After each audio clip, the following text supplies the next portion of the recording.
hello. How are my lovely ring masters this morning? Realize there's no chat. There we go. Good morning. Are you ready to learn? Just kidding. Hi. Good morning, Teacher Mira. Good morning. You've brought me an apple. How bad did you sleep? Pretty bad. I couldn't fall asleep when I got to bed. I think I ended up getting like 3 hours-ish. Which is not great, but... not good, but it's fine. I'll take a nap. I think the ad took a little too long. It's the same button I always press so that you don't get ads later on in the stream. I think I started it a little late. It's an eat or be eaten world. Gotta give you tasty snacks. Thank you. Is that my only... I'm just kidding. Okay. Well, that's inappropriate for a teacher.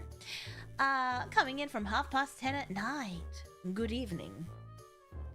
Night school.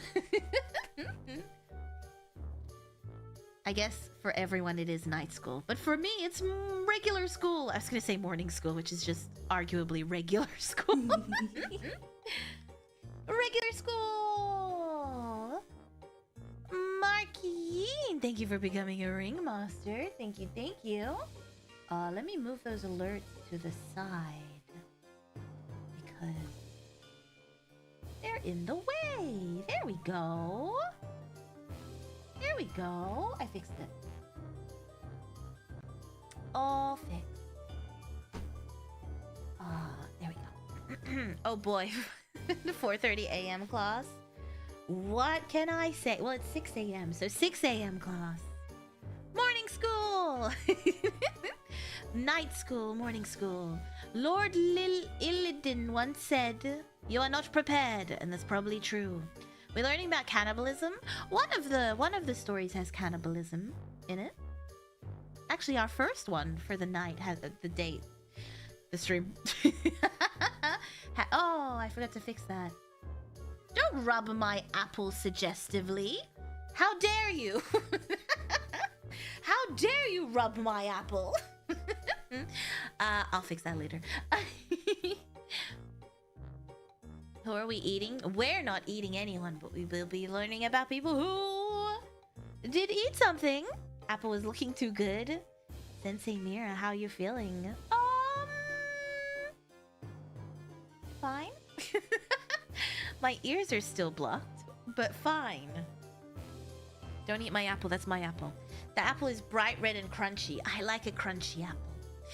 I'm not late, I'm just in time. Yes, you are. You're in time for class. We haven't even started yet. Rubbing Mira's apple? That sounds like a euphemism.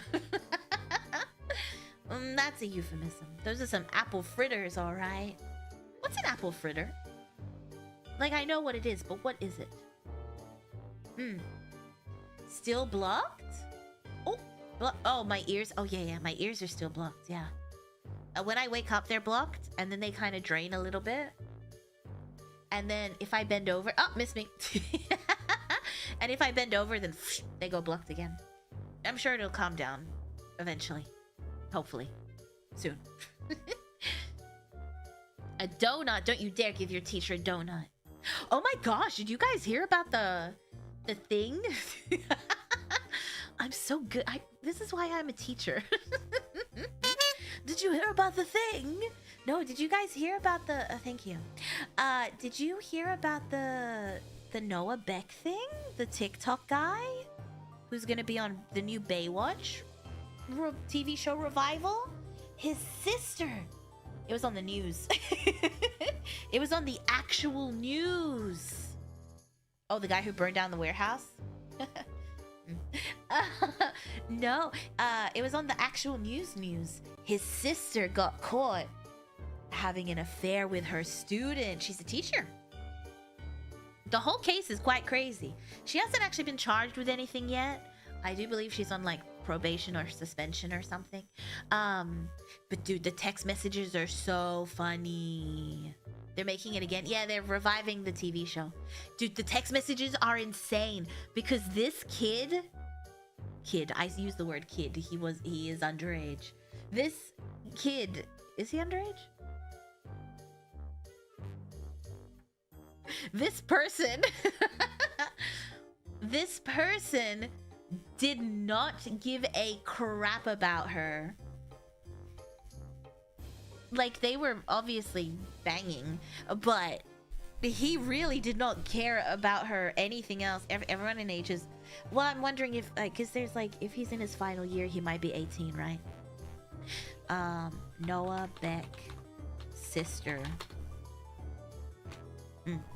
And honest, the text messages are just so cringe.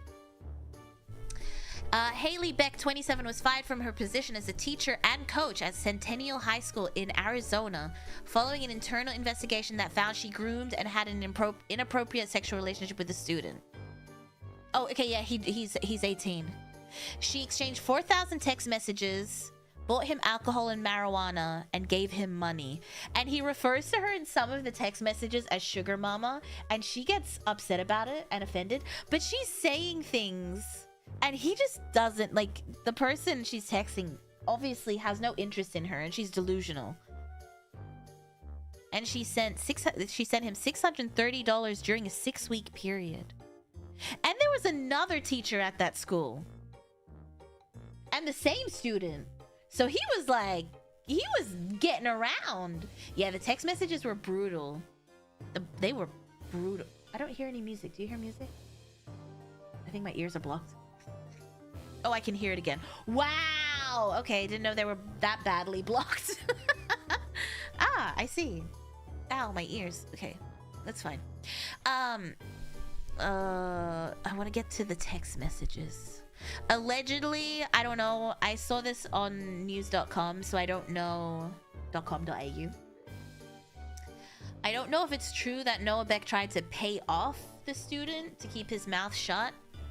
I mean, bad for him. Like, this is a huge thing to be part of the Baywatch relaunch as a TikToker. And then his sister just ruins it. Crazy. I just don't get it. What makes... I don't get it. What makes you look at a literal student or child and be like, I don't know. No, female. It was his sister. So two female teachers and one male student. He intentionally... I don't know. I think the DMs were leaked as part of the investigation. But those text messages are insane. Let me read some for you. Let me read some for you because, oh my god. Oh, here we go. Okay, well, yeah, they were leaked, actually. You're right. They were leaked. Also, terrible that sometimes they don't even mention her name until, like, halfway down the article. And they're like, Noah Beck's sister. That's horrible. Like, how do you... That's really terrible. Start my workday with Mira and end my workday with Mira. Can never have too much Mira. I wonder how they found out. That's a good point. I haven't delved that deep into it. I just read an article about it. And then I kept seeing shorts on my feed. Oh yeah, they found a handwritten note during the search of her house where she wrote, "For this relationship being extremely wrong, I feel like we really made the most out of it. There's truly no other student I know so wrong that I'd want to do all of this with." She was acting like a love-struck teenager. As a full... She's like 27, right? A full-blown adult woman.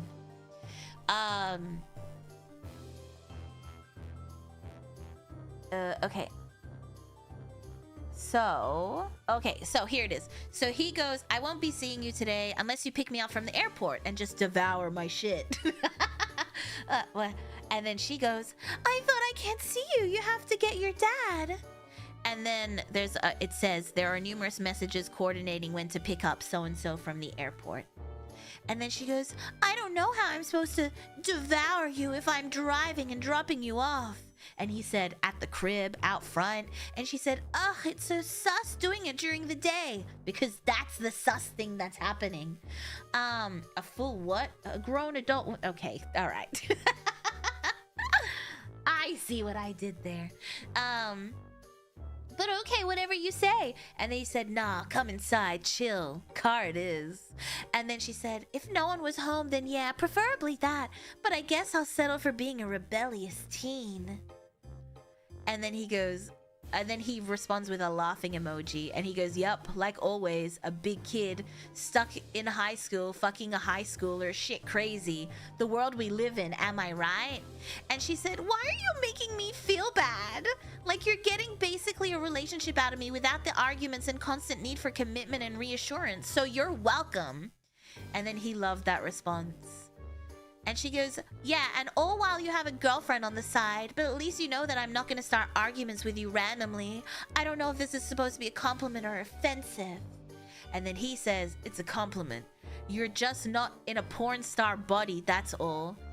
And then he laughed at one of her messages. And he said, I live a wild life, what can I say?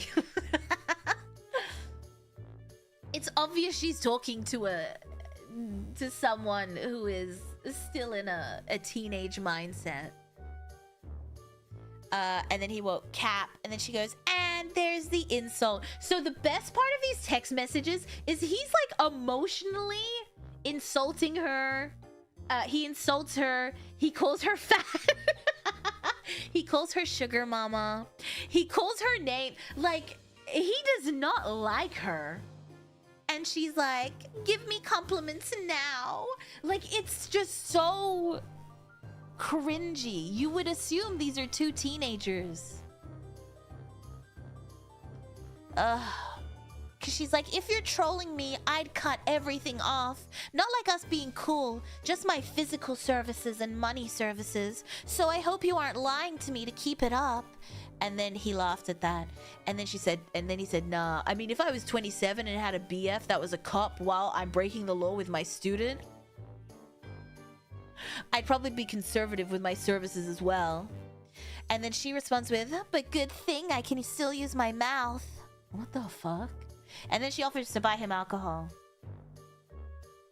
It's just insane. And there's like this part, I can't see it here, but there's this part where she goes, give me 5 compliments. And he has to give her 5 compliments. And she goes, was that so hard? Like, girl, you said there was like 0 commitment. Like, this is a relationship. Anyway, insane. And then all of these leaked. Wild. Absolutely wild.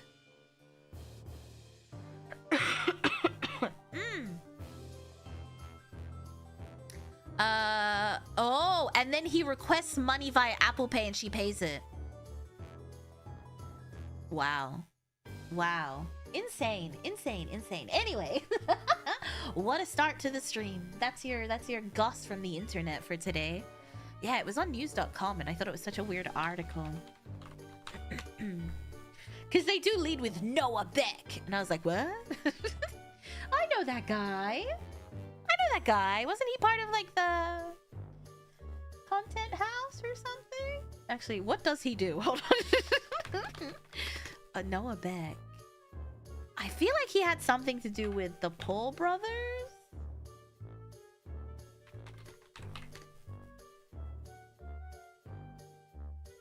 Yeah, no idea. No idea. Did she redeem? Yeah, she sent him the money when he requested it. Yeah, I have no idea. I don't know. I feel like he was involved in something. No idea. Anyway, so how did it end? She's not been arrested yet or charged, I believe. She has, it looks like she has been fired from her job now. Yeah. But I don't think anything has really happened. I think they have to like do the... I have no idea. Oh, stop that! I think they have to like do the investigation. The text message... Dude, there's so many more. There's 4,000 text messages. That was just like a part of them. But there was the other part where she's like, compliment me and stuff like that. It's really... I don't know. How does that happen? A child. It's basically a child. She's 27. That's a child. If she were older, if he were older, excuse me. I don't know. That feels like a huge jump. That's like 2 different places in your life. If she were like... If she were like in her 40s and he were in his 30s, I'd feel like, yeah, that could work out. But, she will never be stepping foot near school again. I do. It's quite interesting that the other woman has just gotten by unscathed. I don't even think her name's released. I don't even think her name's been released.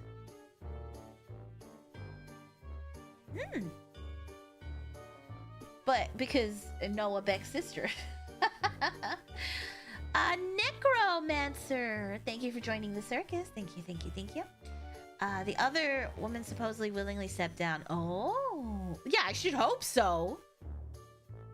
I do like that she was delusional enough to be like, no, you have to fire me. Like, no, you have to fire me. Because I don't think I did anything wrong. You're a kiddo until in your late 60s. I don't know. It just feels... I don't get it. And she was dating a cop? Wild. And he had a go... Well, he's a kid. Like, I'm not gonna... It's teenage drama. I'm not even gonna talk about that. But she was dating a cop? That's wild. I don't get it. Mira, give me 5 compliments. Do I get... I was gonna say something. What did he say? He's like, nice hair, nice boots, nice dress. Those were the compliments. He was just using her for money and sex. But that's it, yeah. Don't crack the joke. I know. It almost burst out. Nice cash. But yeah, he called her to her face a sugar mama. Oh, there's a new Tim Tam flavor. A new like he called her to her face a sugar mama. Like, I don't even know. Like, she has gone through some stuff. Because how do you not? Oh, there's some text messages from when they think they got discovered. Delete everything about me in your phone.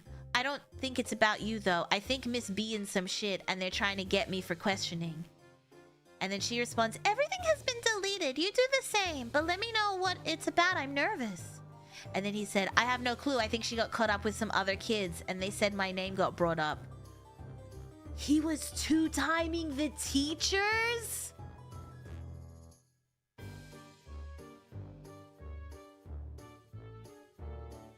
That's wild. That's actually wild. That's actually insane. He had both. Also, I like how he says, I think she got caught with some other kids. And she's not in shock or anything. She's just like, oh yeah, yeah, that could happen. Yeah, I guess they caught the other teacher. That's crazy. Anyway, that should have been the topic for today.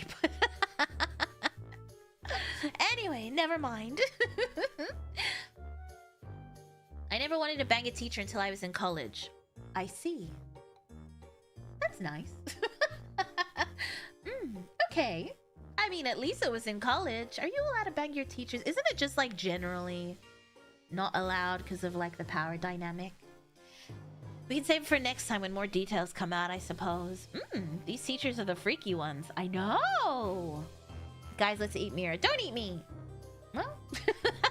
Well, so when do they eat the teacher? Yes, good point. My English 101 professor was very hot and thick. Is everyone gonna start sharing their... Is everyone gonna start sharing Sorry, their... I'm late for class. Mirama 11 wa. Oh, welcome to class, mister.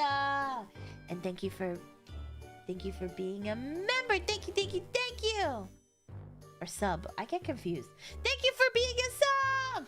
Thank you. It's a mandatory firing even with consent. Yeah, that's what I was thinking, right? I'm pretty sure. I don't know if it's all over the world, but I feel like the power dynamic is like a thing. There's no dating students, but when they graduate... Just kidding. While being enrolled. That's being said, Mira, you're looking incredibly hot. Are you trying to get me fired? Are you trying to get me fired? You too? What is happening? What is happening? I've never wanted to bang a teacher until I started watching Dark History streams. I'm not a sub, but I'd be one for me. Oh my goodness. I am a teacher today, please. Please, students, calm down. My. Oh. How do I... How do I get behind my desk? That's my desk. All right. I figured it out. Apple too powerful. Inside of me. I'm ignoring that. I can't even hear that because of my ears. That's crazy. Thank you, Flade. You have like 5 full-blown... Excuse me? Yes, get fired. You have 5 full-blown... Oh, okay. I misread that. I thought it was like, yes, you get fired if you... And I was like, they count? How do they know that? They're like, so how many have happened? My full outfit. It's pretty low.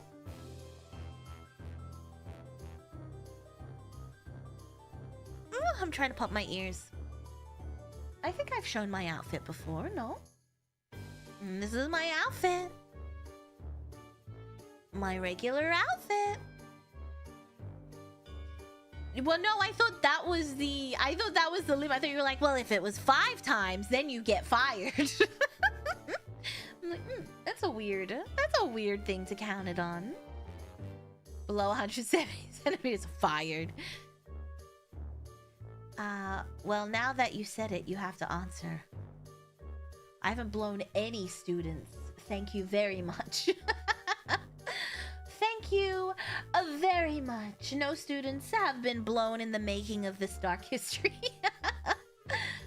You may only blow 4 underage students and no more.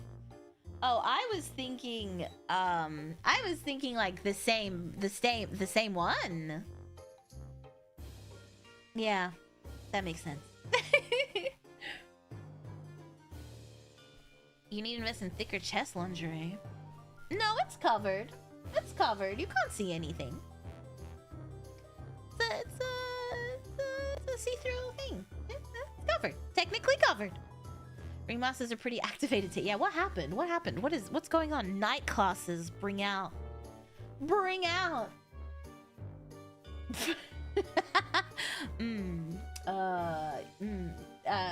Show another side of the ring. There we go. That's the safe option. All right. The member stream. I don't know what you're talking about. Okay. Are we ready for some dark history? Are you excited? I am. Look at this rotund man. Tap, tap, tap, tap, tap. Night classes make us mighty needy. We did talk about that night class movie, didn't we? I do like that. Let's hear about the research. Yes! Who's this dude? I will tell you. Let me grab my notes. I've got my millions of notes as per usual. I just woke up activated. Just roll over and snap it in half. Problem solved. That's what I learned. Night air is bad for us, apparently. It's history time! Yes, it is! I also need to go into the office today, so this may be a shorter than usual stream, but what are you teaching us today? We're going through some of my favorite deaths in history! Yay! Clap, clap, clap, clap, clap, clap, clap, clap, clap. Thank you, thank you, thank you. But if you snapped, no. Roll over and snap it. That's what they said. Ahem! This strapping fella here is Giorgi Doza. You're not Italian. I don't know why I made him sound Italian. Giorgi Doza. He was a soldier who was... Wait, what? Don't worry about it. Medieval Final Destination. Do you know what's funny? When I was doing this, it basically turned into like a torture stream. And I was like, no, let's not do that. Let's focus on other things. The most Italian non-Italian I've ever seen. Hungarian, actually. He began as a soldier and was tasked with leading a crusade against the Ottomans in 1514. But the people who joined him weren't trained warriors. They were just peasants. Just peasants. They were just peasants.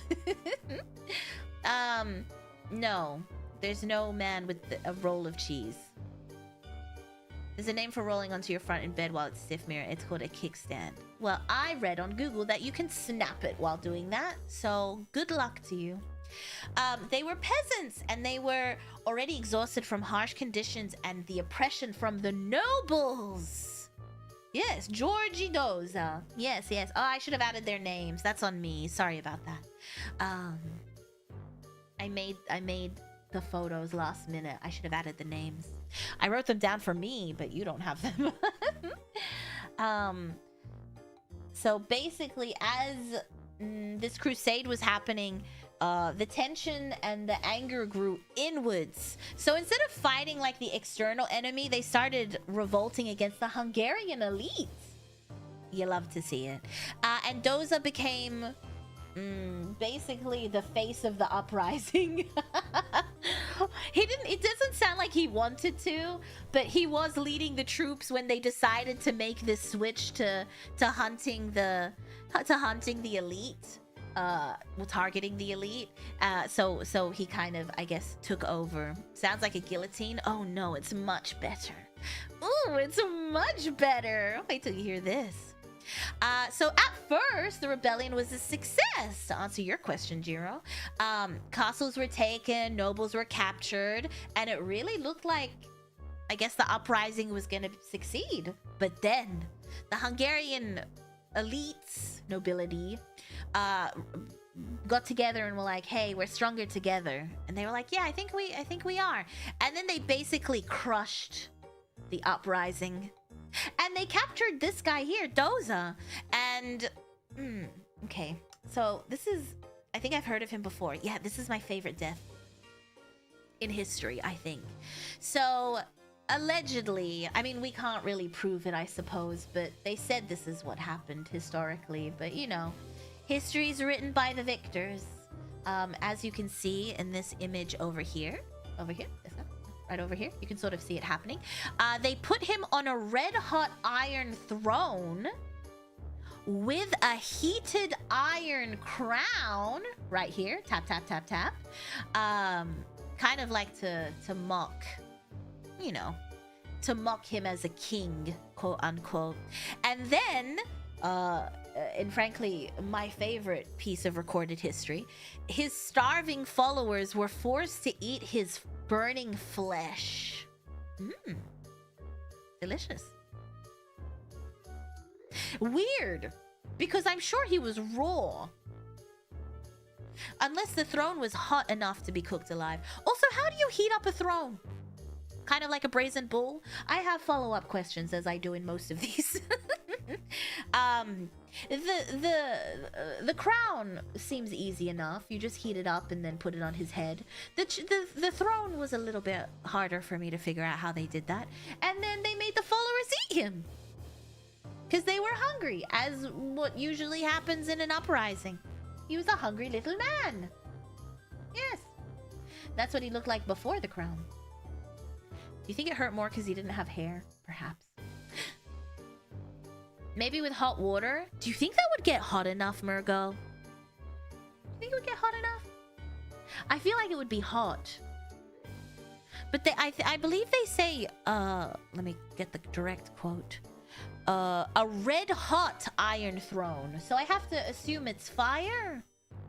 Like a cast iron pan? Oh, perhaps. Like the pan and then they make him sit on the pan? Yeah, that works. Build a fire under it. That was my theory. Kind of like the brazen bull. Yeah, these photos are the same guy. So this is him before.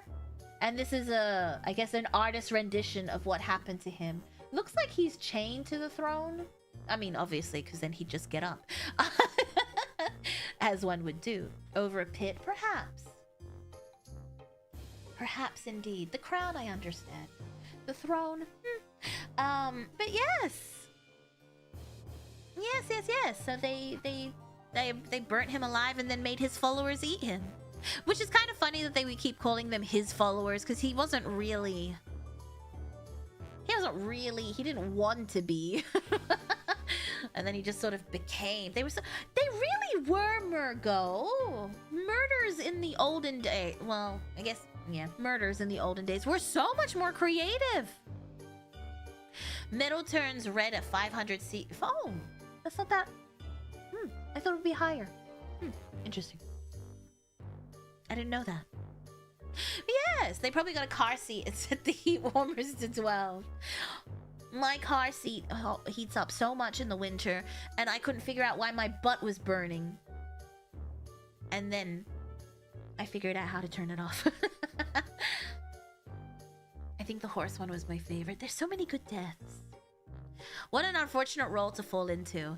Yeah, I wonder if he was like, we're winning, guys, we're winning. I'm fine with this. And then it turned, and then he was like, ooh, murder is such a strong word for this situation. Also, I wonder how long it took him. Also, what parts of the flesh? Did they eat the cooked flesh or the raw flesh? Did they like slice parts off? Did they reheat the crown? Did they reheat the crown multiple times? Lots of questions. My driver's side heated seat is broken. Put a towel down. They probably had way too much thinking of ways to torture. True. Like the guy who invented the brazen bull was the first victim of it. Kind of funny, if you think about it. My fave death is definitely Emperor Valerian's.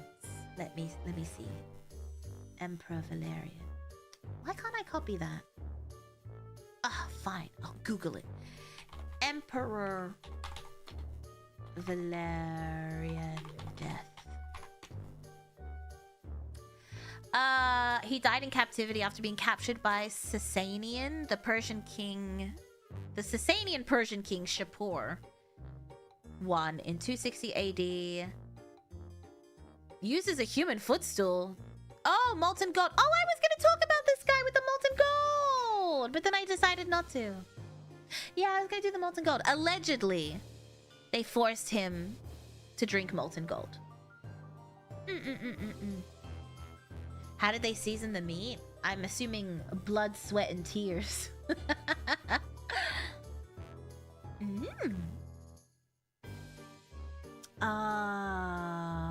What is this? Saint Lawrence was martyred by the Roman Empire. His execution was surprisingly similar to this guy. No, I haven't heard that. Like that one game in Death of Thrones? Kind of like that one ad that I keep getting for like those video... You know those really bad fanfics that they now make movies for? And it's always AI, and it's like... I was 3 when they first poured molten gold over my head. What? What? I'm not surprised that they used the same method of killing for St. Lawrence. Let me Google St. Lawrence real quick. St. Lawrence.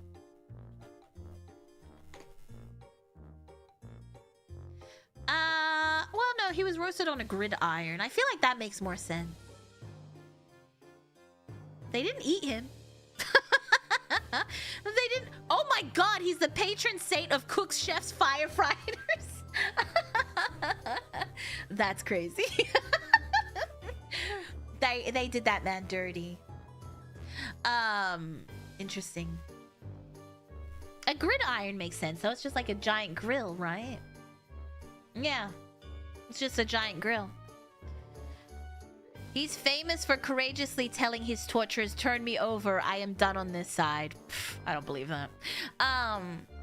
That's so funny. The patron saint of barbecues is crazy.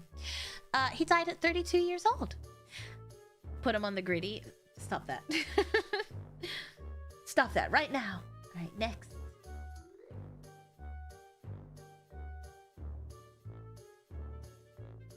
If we're on a very specific... no, we're not on that specific type of... What the... Hello? Where did that come from? Hello? Oh my god, that's so scary! Where did that come from? Oh, this didn't go in order. Son of a bitch. I numbered them so that it would force them to go in order. Oh well. What happened? Hello? God damn it. Stop that! There you go. Let's go this way. You probably wrote there, but I had to open a text thing first to accidentally type in there. That's scary. Ow, that's scary. All right, this lovely strapping fella is... where are you? Where are you on my list?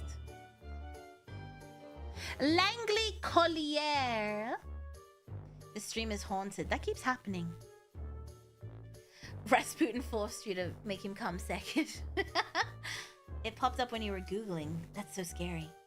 Was Rasputin supposed to appear? He's in here somewhere, but he was supposed to be towards the end. So I don't know why it's not going in the order I asked it to go in.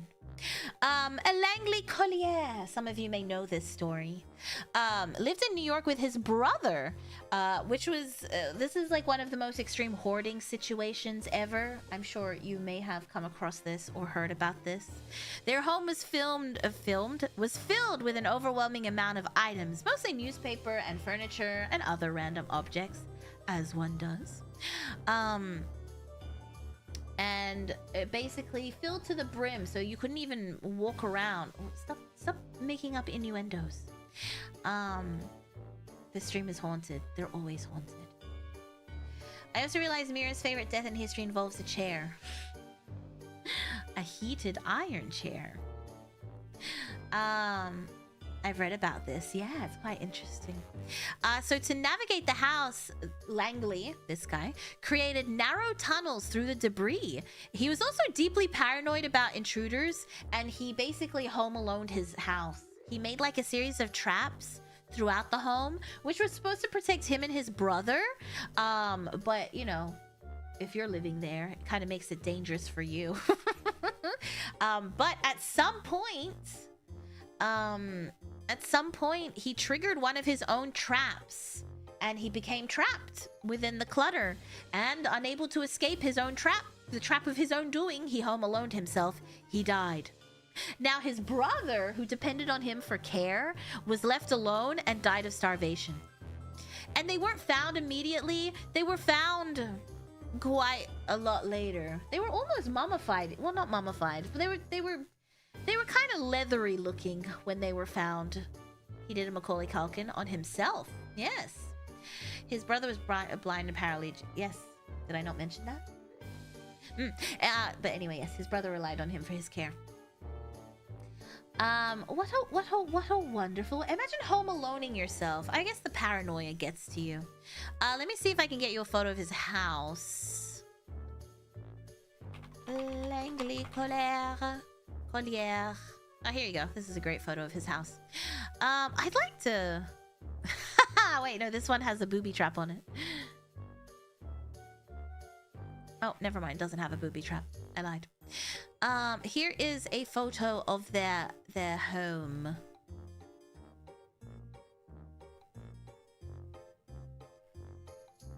Here we go. Ba-ba-da-da! This is what we're working with.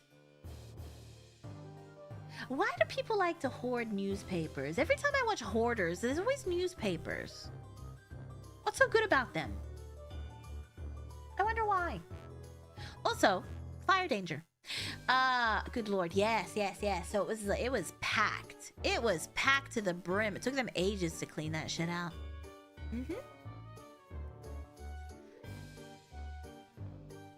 Genuinely a good question. Yeah, I don't know. It looks like the file room. Nice room reviews of it. Maybe for the dogs, but they're always tied up and stacked. Like, well, yeah, I guess that does make sense. But if you don't use it, but I guess some hoarders don't like using things, right? I feel like you should have just burnt the city down as the city. Just burn the house down at that point and start again. Something that triggered it in his past. Oh, the hoarding? Yeah, but it's always newspapers. Everyone who's a hoarder is a newspaper. A huge stack fell on him. No, one of his booby traps. Actually, we should get more of a booby trap. I like to know more about his booby traps. Huh. That's so crazy. Like, more photos of the house. It's like a tunnel. Like, you can't walk around the house. You have to, like, go through the tunnel. Is that Einstein? Not quite. It's like a tunnel that you have to go through to get through the house.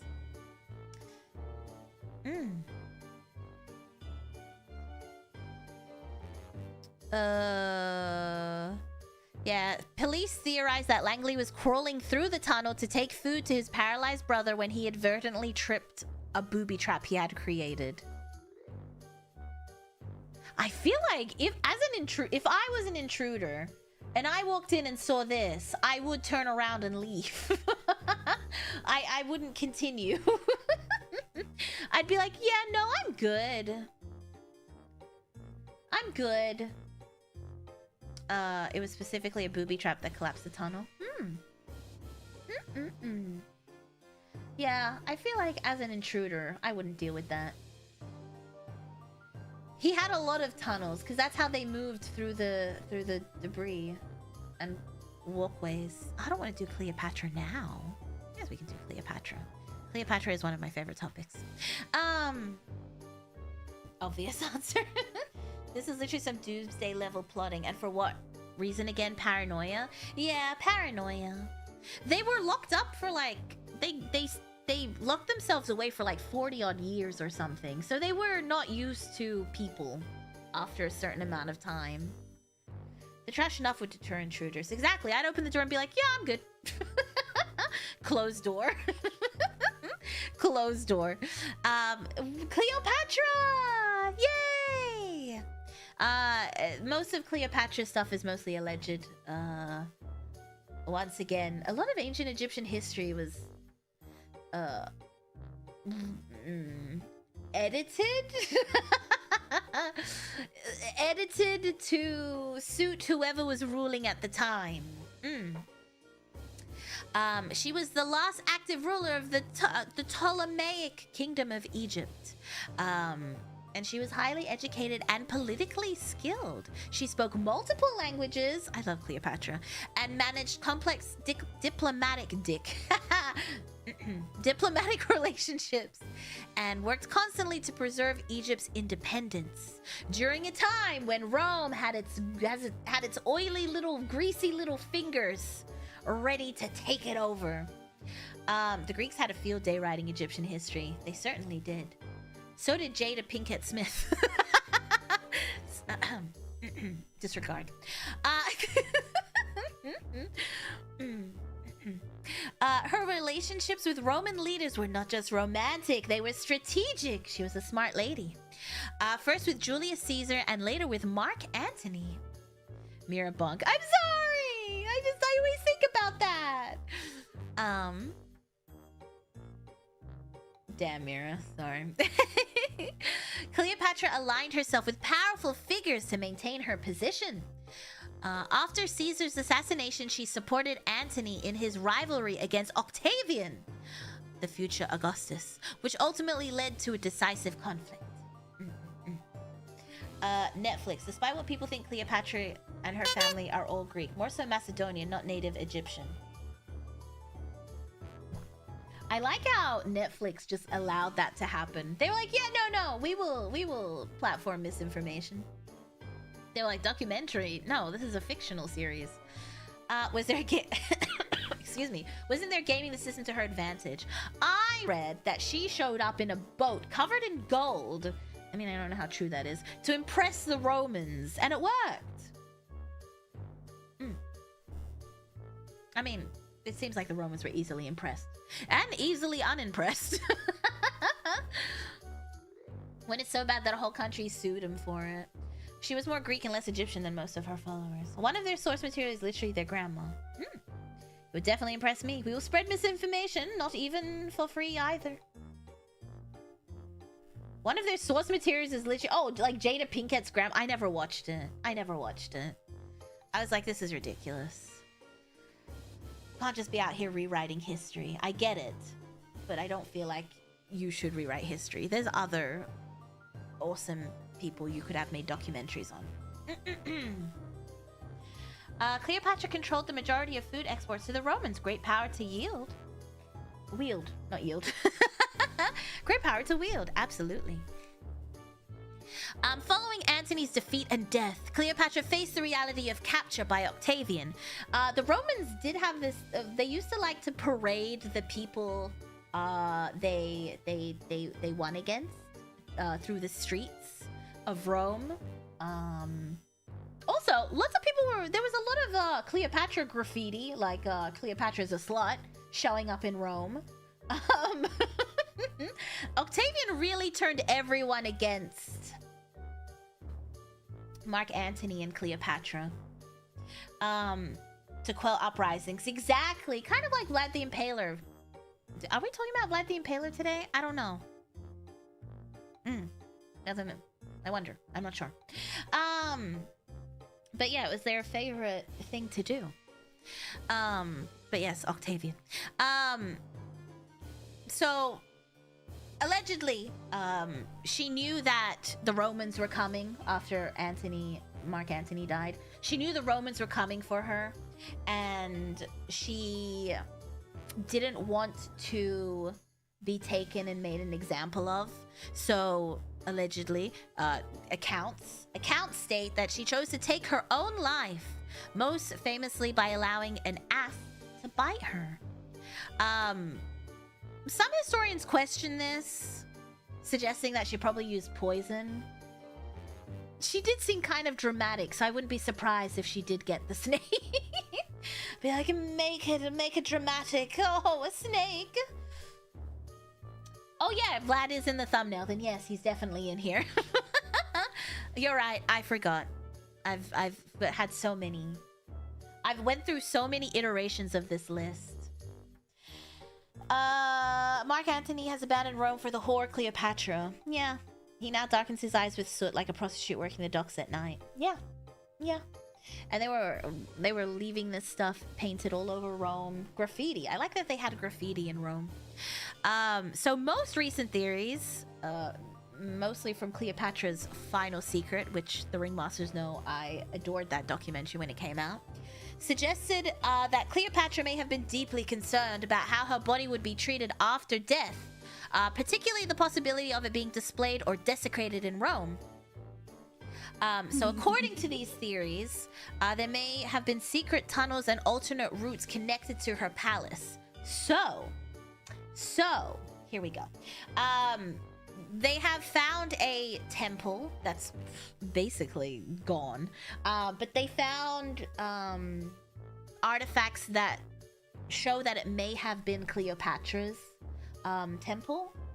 They found coins with Cleopatra's face. They found offerings. They found a stone that is... I'm sorry, my nose is leaking. One moment. They found a stone that basically is... It's what do you call those things? It basically is like a calling card for who the temple belonged to and whatnot. And they believe it's Cleopatra's. And underneath this temple, they found lots of tunnels. Which I mean is kind of surprising. It's not an epitaph, no. Which is kind of surprising. For a temple, and for how far these tunnels go. And they managed to trace these tunnels from the temple all the way to the ocean, which is interesting. And across from the ocean would be from where Cleopatra would have lived at the time. Not in her temple, where she would have lived, across the way, across the water. And they sent down an underwater archaeologist who did some sonar scanning, and they found, yes, it was a very long tunnel, and they found a port that was a sunken port that was not in the history books. So they are assuming that this hidden port was built, these tunnels were built, because Cleopatra knew that her end would probably not be a good one, and she wanted to protect her body from what could happen to her after death. She never trusted the Romans, it sounds like. And so the pathing would have been from her castle, from her home, they would hide her body, take it onto a ship. The ship would go across the water, to a secret port that's not in any of the history books. I mean, to be fair, there's a lot of ports that just disappeared. They always find stuff in Egypt on the coastline. Yeah, they had ports. Yes. And then the tunnels, she would have been transported through the tunnels into her temple where she could be laid to rest. So in Egypt, there's like an archaeological season. And during those months, you can... She was correct not to trust them. Oh, absolutely. So during that season, you're allowed to do your digs and stuff. And out of those seasons, you can't. So they're still... they are still searching and this temple to see what else they can find. They're hoping that they will find her body here. But we don't know yet. It might be a while before we find out. All of this was actually found out by I believe she's a Portuguese. Is she Brazilian? Excuse me. Watch the documentary. It's on Disney Plus. There's other places to watch it. It's really fascinating. I believe she might be. Oh, she's Dominican. Excuse me. She's Dominican. She's a lawyer who was obsessed with ancient Egypt. But her parents were like, you're gonna become a lawyer. So she became a lawyer. And then many years later, she went back to university and studied archaeology, specifically ancient Egyptian archaeology. And she was researching, like, from where she was, like, from her law career, she was doing a lot of research, and she was like, well, she kind of had an inkling in some of the texts that this might be where Cleopatra was laid to rest. So she self-funded as a lawyer. I mean, they generally have money.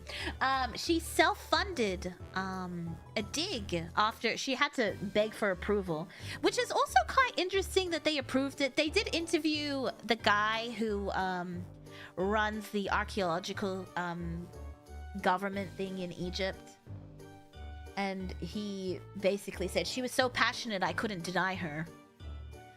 So apparently we can just show up with no credentials and start digging. But they allowed her to, and she self-funded it, and she found enough to continue to get approval for another year. I believe it was when they found the coins, coins with Cleopatra on them. So that allowed her another year, and then she would go back home and be a lawyer, and then she would come back and do another archaeological dig. So that went on for a few years, but mostly her funding comes from the university she studied at, and private donations, and from doing documentaries like the one on the History Channel. Yeah, it's really quite interesting. Oh yeah. So Disney Plus, owns National Geographic. It's quite a good one, but you can watch it online without Disney Plus. But it was quite interesting. But yes, I also thought that. But imagine just being a lawyer and figuring that out when people have been searching for ages. Also, no one wanted to search this temple because it was basically if you see a photo of it, it's got like no walls left. It's one of the less well looked after ones, which is quite interesting, but I guess they didn't want it to be suspicious that they were looking after it if Cleopatra was there. So it was basically, it's so run down that no one really wanted to investigate there because, like I said, you have to find stuff to get approval for another year of archaeological digs. So if you don't find anything, you're very unlikely to get government approval to do any further stuff. So she really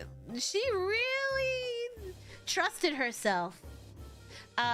It's basically a flat ground. Yeah. It's basically a flat ground with like a couple of like remnants of what could possibly be a wall. There's really not much in there. But the tunnels were the really interesting thing. Generally, you don't have tunnels that long. Like, you have chambers, but these were like tunnels, not chambers. A really interesting documentary if you are interested in Cleopatra or Egyptian archaeology. I love watching Egyptian archaeology. It's just so fascinating. I always find it fascinating in history when things can just disappear. At some point, they just stop getting used and they're just let to go into ruins and just disappear. Yeah, that rug thing is, I don't know. Yeah, it got a serious workout. Yeah, it definitely did. I don't believe that for a second, but allegedly that rug thing happened.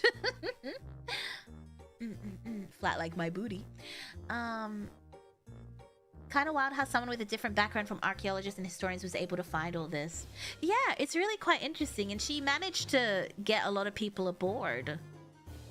Especially like the marine archaeologists and stuff. I get so emotional watching it. It's so great seeing someone so passionate find something they were looking for. Because they had a few duds when they were searching stuff. They were doing the radar in the water. Because, I mean, the ocean's large. Like, it could have been any expanse there. But their saving grace was that they kind of knew where the tunnels led to. So they had a general area to search the water in. And they found some things they thought were things were actually naturally occurring, and then they found the port or parts of the port, and then she got excited and started crying, and then I was crying. I have no sonar. What? The underwater archaeologist? He has a name. He's famous. I can't remember what his name is. But they were doing their thing, and it made me so happy, and then I was happy. Radar in the air, sonar in the water. Ugh, whatever. They used their sonar. Actually, no, I think they used LiDAR, to be honest. I don't think it was something else they used. Might have been LiDAR. Was it LiDAR? I can't remember. It was something else. Yeah, and they brought that guy, so I'm glad they did that. I'm surprised he didn't give up, but he believed her. He was like, she's so passionate, I believe her. So apparently passion just gets you anywhere. Anyway, that was a long segue. That was a long side note on Cleopatra. Anyway, yes. So hopefully we'll find her tomb soon. I don't know what's gonna happen when we find it. I guess they'll just put it on display or something. LiDAR is what my girlfriend uses as text when I'm lying to her. I think it's LiDAR, because they use LiDAR in the Amazon forest as well to find things. I think it might be LiDAR. We can have a whole stream. Oh, there's so much about Cleo. Her political stuff was insane. Or just how she led her country as well. Sounds like a cool documentary. Yes, please do. A lot of fun. Okay, next. Oh, Houdini. I like this because of all the ways you think he would die, it's not the way you think he would die. Where did I put my notes? I lost them because I was Googling Kathleen Martinez. Oh yeah, there's a video of her uncovering the ancient port. And then she gets happy and then I get happy. This is the one. Here we go. I like how this is the first one that popped up. If you would like to watch this a little later, there you go. It's quite exciting seeing people. Bob Ballard. There we go. Yeah, but anyway, that's what I was saying. It's so fascinating to me that stuff just disappears. Like, there's so many giant structures that at some point were just not being used anymore and just got covered with sand. And at no point did anyone go, should we... We're just gonna let that happen? We can't reuse that building? No? Okay. No, that's fine. We just made the slaves build it. We could just make them build another one. We can just make him build another one. It's fine. Also, look at those leg muscles on Houdini. I guess when you have slaves, you just make them build stuff. They're like, no, we'll just move 5 meters to the right. Me, when I'm playing Minecraft. Just move everything 5 meters to the right. That's gonna take 3 years. Doesn't matter. What building? It was a mountain the entire time. And they found, yeah, anyway. Yeah, but there's so many ports that they found, and they believe they found an area that might be, quote unquote, Atlantis. Or the rumor of what Atlantis... A lot of people believe that Atlantis was in Egypt. And they found... Anyway, that's ancient Egypt's a whole other stream. Just... I get distracted when I talk about ancient Egypt.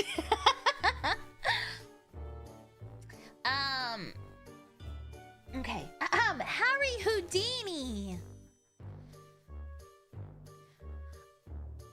Time to lock in for Houdini. Yes, time to lock in. I get very excited. There's a whole ancient structure covered in dirt and trees mistaken as a mountain somewhere, I believe. Is it in the Amazon? There's so many, like, mountains in the Amazon. And then when they use LiDAR, they were like, that's a building. And then they, like, with the LiDAR, they could see, like, little settlements. They could see, like, where there was a city and where there was another city close by. So they had, like... Anyway, yeah, look in, sorry. Sorry. Harry Houdini was one of the most famous entertainers in the 20th century. He was known for his incredible escape acts. You know, sometimes he liked being put in locked boxes and barrels and whatnot. He built his reputation on surviving situations that seemed impossible. Locked boxes, water tanks, chains, and even being buried alive. If you watch Chris Angel, he does a tribute to Harry Houdini where he gets buried alive and then he crawls out like a demon. This is why my mom thinks he's possessed. He had a BDSM fit. Wait, seriously?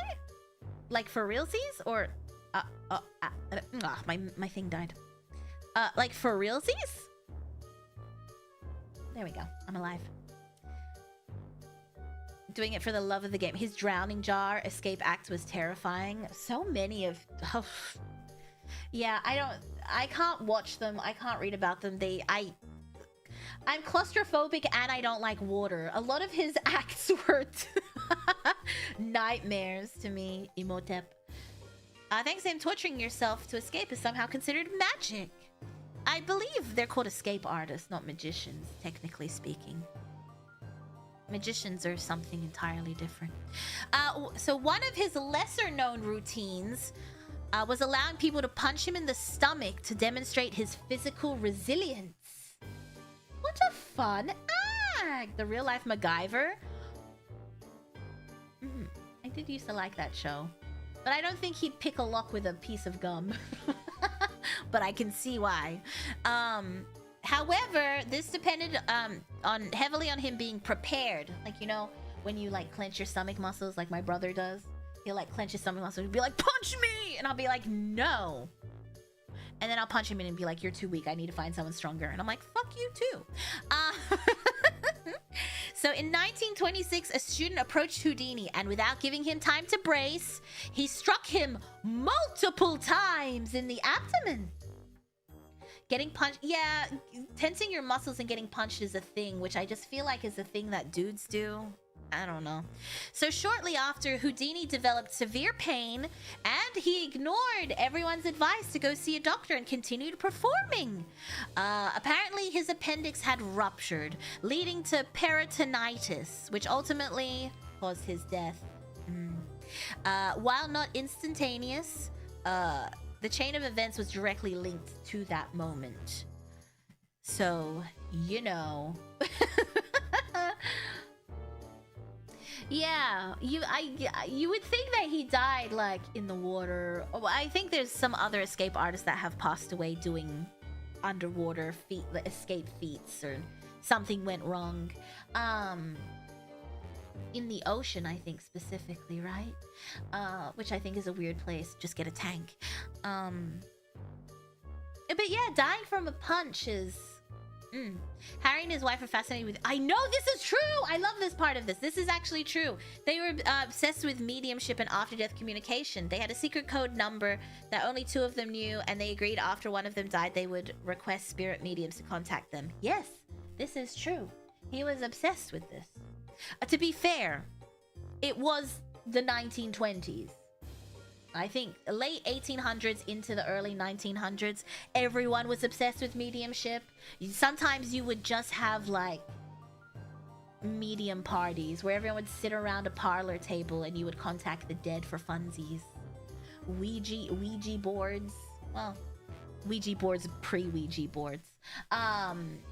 Scribbling was a huge thing where you would like get a piece of paper and some old hag lady would screw you out of your money by closing her eyes and shaking the table. They even had setups. They had like ways to shake the table. They had ways to make it feel like spirits were in the room with you.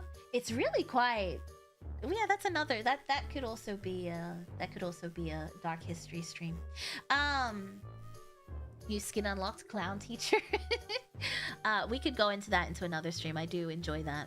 Mira would know she was there in the 1920s. I was the hag stealing people's money. But yeah, people would go for like the whole fanfare of it. Just be like, oh, let's go speak to a spirit. There's like so much stuff.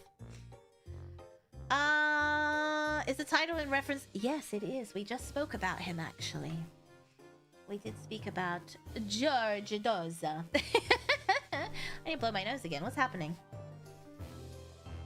Mute.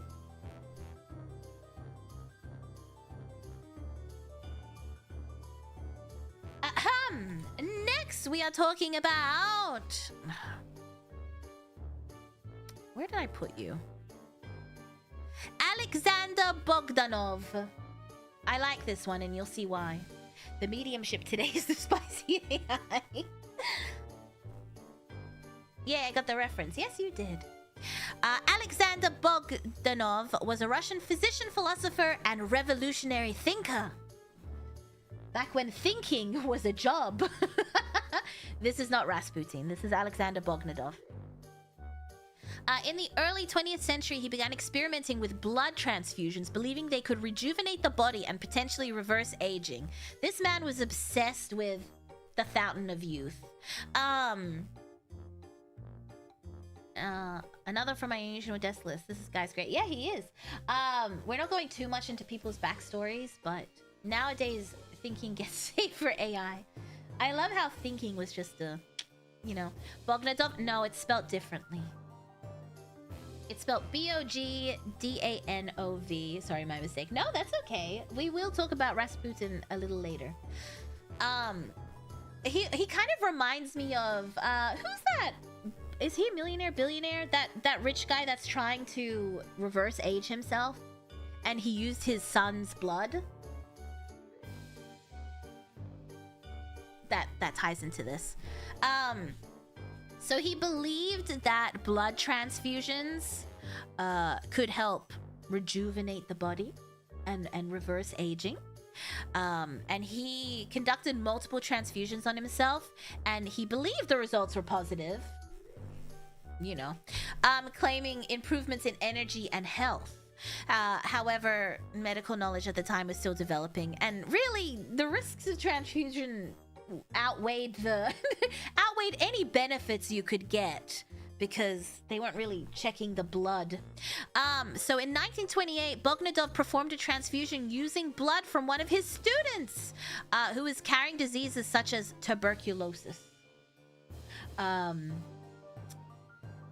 Yeah, he died. He died. Yeah, so don't do blood transfusions. I mean, don't do blood transfusions at home. He tried to replicate. Elizabeth didn't inject herself. She was alleged. We were going to talk about Elizabeth, but her death was pretty boring. But she was more inclined to apparently kill her virginal servants and cover herself in blood. A little bit different than transfusions. Malaria and tuberculosis. Yes, yes. Only a matter of time without being careful with that. Yeah, he got away with it for a while, to be fair. But yeah. So, another death case of self-experimentation. We've had a few of those over the years. Like that guy who cauterized his penis. That guy was funny. Hoot evening. Hello, Inochi. DIY blood transfusion equals bad, generally. He tried to become Elizabeth Bathory. That's not what Elizabeth Bathory did! The student made a complete recovery from tuberculosis is interesting. Tuberculosis was basically a death sentence at the time. Never remembered that guy's name. I know! Does anyone remember what dark history that was? I might go back and watch it, because I just want to read about this guy again. If anyone...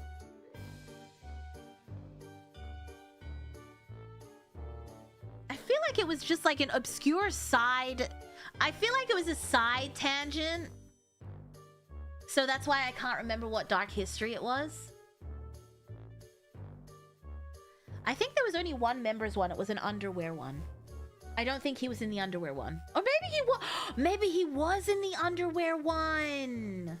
I probably still have the slides. I can go find them. I think he was in the underwear one. It was probably some weird penis trap he built. I think you're right. I have the slides. I will go check them after this. But I know it's not in the slide itself because it was a segue. Anyway. That was Alexander Bogdanov. That is the census of all time. Consumption was an older term for tuberculosis. Yes, it was. That's why I always say I have the consumption. I think it just sounds better than tuberculosis. And next, Thomas Midgley Jr. This one's great. I love this one. How did penis trap become a topic in lingerie? Because it was about underwear, not lingerie. What about his peanut trap? I'm pretty sure he made... Oh, I think it was the guy that made the thing that zaps you if you ejaculate. Oh my god, it's all coming back to me. It's like That's So Raven thing. I've just been sucked into like a a memory portal, like, oh, electric penis trap. I think it was that guy. And then towards the end of his thing, because he was a little bit of a pervert, and then towards the end of his life, he became like a free love advocate. It was quite the journey for this man. I love adventures killed by their own adventure. Yeah, it was like exactly like that. Yeah, he was obsessed with the prostitute. Yeah. He was obsessed with the women of the night. Yeah, it was like an extreme chastity belt. Yeah, that guy was a fun guy to talk about. And then he tried to castrate himself. It was a whole thing. And then he was like, free love. I'm glad he came to it towards the end. Sounds like an answer in Jeopardy. He also put acid on his pee-pee. Yeah, he was a great guy. That overlay.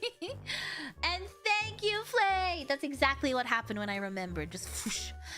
So Thomas Midgley Jr. was an American engineer whose work had a massive impact on the modern world. Not necessarily for the better.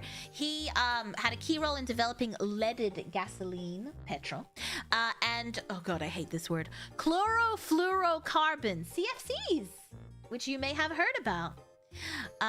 Both of which later became known for their severe environmental and health consequences. The guy who likes pee-pee shots for nutting is a pervert. No, he didn't do it. He did that to stop himself doing that. We'll talk about... Yeah, that's a good point. Dark history, no, not November. Those damn CFCs. Yes, at the time, however, these innovations were seen as breakthroughs. What fun. So later in life, Midgley contracted polio, which left him with limited mobility. Lead content in the blood almost directly correlates with violent criminal behavior. giving all my children lead toast. Yes, so true to his engineering mindset, he designed a system of ropes and pulleys to help himself get in and out of bed independently, which is a fantastic idea. Until it wasn't a fantastic idea. In 1944, he became entangled in this system specifically, in one of his systems, and was accidentally strangled. Yeah. He strangled himself. Sounds like those Murphy beds that, yeah, you get trapped in, kind of. When I saw it, I was like, Pilates. Who was maintaining it? And I think he was maintaining it. And what safety precautions?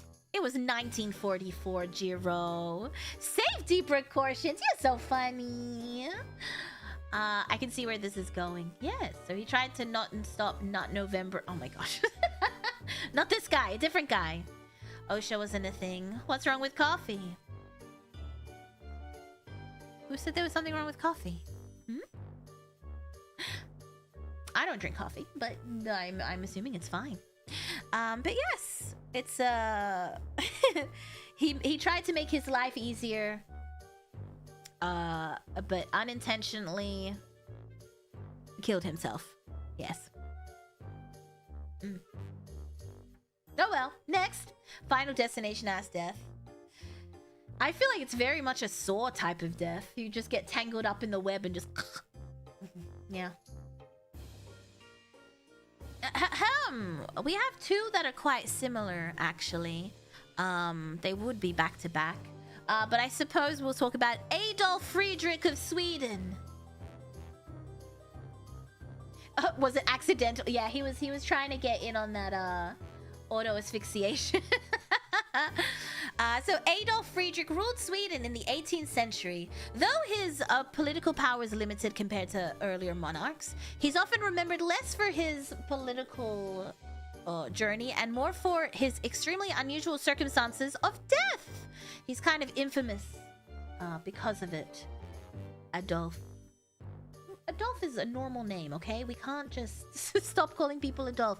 I mean, these days it might be terrible to use that name, but back in then, everyone was using it. In 1771, he consumed an enormous meal consisting of lobster, caviar, sauerkraut, smoked fish, champagne, and a large number of semla, a cream-filled pastry traditionally eaten during Lent.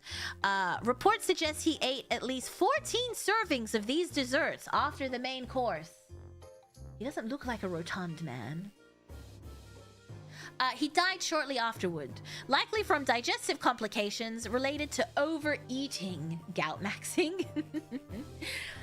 While it sounds unbelievable, the event is well documented. That's the part that got me. I was like, someone made this up, but it's actually well documented. Fatal overindulgence, if one will. That boy was hungry. I know. What do you think happened?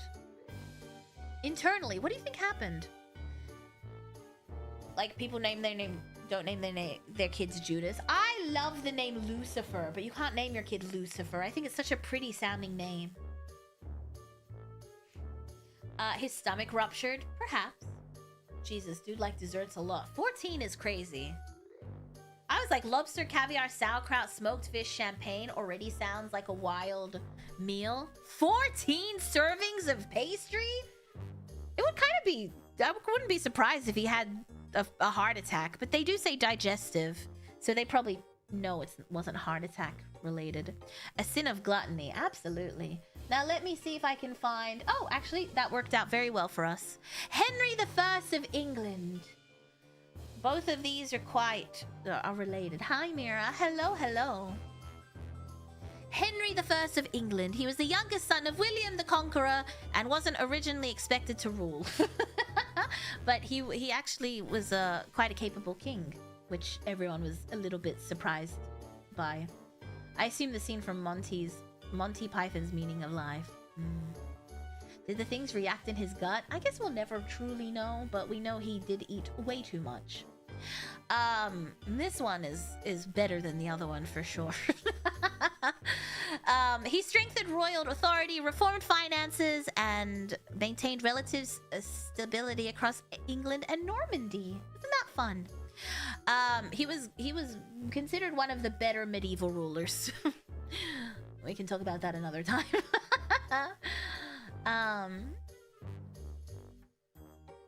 No more. No more, and then I die. Sounds like it was going good so far, right? It doesn't seem there are people that can name their kids Jesus, but get weird looks if you name your kid Lucifer. To be fair, Jesus is the suitable version of it. You don't really see many English-speaking people called Jesus. Jesus is the preferred one. In Arabic, Jesus is Isa?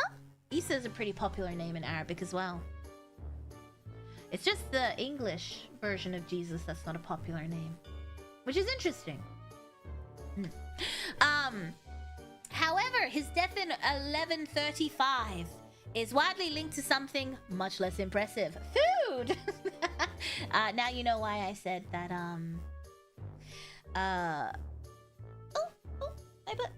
Is this the famous? No, this guy is just. Oh, the title, yes, was about that guy. This is just about Henry I. Again, yes, that's why I said he had a lot to do with Friedrich of Sweden. So, despite medical advice to avoid certain foods, he reportedly consumed a large quantity of lampreys. I believe it's a type of eel, right? A delicacy at the time. Lampreys are like a type of eel. A fish eel? They're, I guess they're technically a fish, right? It's like an eely looking fish. It's a fish, but it kind of looks like an eel with sucker. Like, I don't even know how to explain what it is. Go have a Macca's. I don't know. It's like I'm just gonna use the word eel. Visually it looks like an eel. So he ate a lot of these. Shortly afterwards, he became severely ill and died. Whether it was food poisoning or overindulgence, we don't quite know. But he basically shit himself to death. Like a bigger than a leech, a giant. It's more fish-like than lychee. Let me get a photo for you. Lamprey was an amazing delicacy. But yeah, he shit himself to death. I'll show you a photo of a lamprey. Jeez, they really take bad photos of lampreys, don't they? Oh, here's a diagram. 7 gill open? Crazy. He took well, the problem was he kept pooping. It was probably food poisoning. They say they don't know, but by all accounts, it does sound more like a food poisoning situation than anything else. This is a lamprey. Quite funny. I guess food poisoning was quite rough back then, especially if you weren't getting your electrolytes back in. They're not really photogenic. I guess no one's trying to take photos of them either, apparently. Yes. And also, after his death, he did cause some anarchy. That's a joke. His legitimate son, his only legitimate son, had died years earlier in a shipwreck, and his daughter Matilda, what a funny name for that time period, was supposed to be his intended heir. So if she was going to be Queen Matilda, but his nephew Stephen was like, oh, not on my watch, bitch Matilda. And they sparked a civil war called the Anarchy. That was the joke. Get it? Anarchy. Yeah, but so basically he died shitting himself and destabilized an entire kingdom. But Stephen seized the throne. Poor Matilda. Yeah, he died and they were like, that's all we needed. That's all we needed. Let's get to work. They did, yeah. They say lampreys were pretty slimy. Maybe he thought it was good for his digestion. It sounds like they told him not to eat certain things for his health. But I don't know if they told him not to eat lampreys. It sounds like, because it was shortly after, it sounds like it was probably a terrible case of food poisoning. No way, anarchy in the UK, but I'm... The rebirth of civilization by shitting. Yes, apparently. Apparently. Alright, next! Oh, I love this one. Attila the Hun. Attila the Hun. Attila the Hun ruled one of the most feared empires of the 5th century. He led devastating campaigns across Europe. He attacked both the Eastern and Western Roman empires, and he built a reputation so intense that he was nicknamed the Scourge of God. But I should have. The Scourge of God! Cue thunder and lightning. Entire regions paid tribute just to avoid his wrath, and his name alone was enough to send armies into a panic. This is what he looked like. I believe this is a posthumous portrait. Most of them are. So despite his fearsome reputation, his death was okay. So in 453 AD, he got married. Congratulations, Attila! Clap, clap, clap, clap, clap, clap, clap, clap. Congratulations, he got married. And during his wedding feast, apparently he drank a lot. A lot. And he collapsed. He passed out. He drank too much. He passed out on his wedding night. Don't do that. Generally frowned upon by your bride, but I suppose it's 453 AD, and she didn't have a say in the thing. So according to historical accounts, he suffered a severe nosebleed while lying on his back and choked on his own blood in his sleep. There's debate about the exact cause, whether it was a hemorrhage or whether it was alcohol related. But general consensus was that it was sudden and internal, not violent or external. Kind of funny that you are considered one of the most feared. Only clapping I want to hear. Hey! To your teacher! Trying to get me arrested? One of the most feared people in the one of the most feared empires in the 5th century.